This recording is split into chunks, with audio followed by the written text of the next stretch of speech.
আজ আমি এমন কোথায় চলে এলাম, বাড়ি ফিরে যেতে তো ইচ্ছাই করছে না। প্রথমে রাজাবাবুর মতন রেডি হয়ে পড়েছিলাম, তোকে রাজাবাবু না ভিখারি লাগছে। তারপর আমার চলমান উড়োজাহাজটা নিয়ে বেরিয়ে পড়লাম। রাস্তায় যেতে যেতে দেখলাম এই সর্ষে ফুলগুলো কেমন জানি আমার হাতটা অটোমেটিক ব্রেকের ওপরে চলে গেল।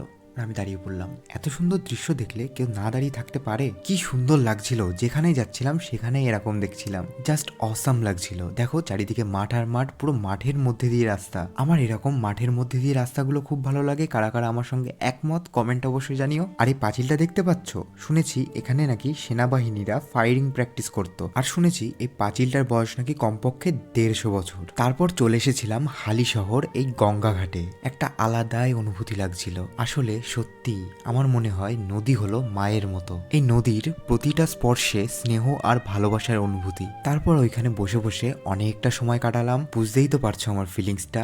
আসলে আমার আর বাড়ি ফিরেই যেতে ইচ্ছা হচ্ছিল না, মনে হচ্ছিল এই নদীতেই বিলীন হয়ে যায়।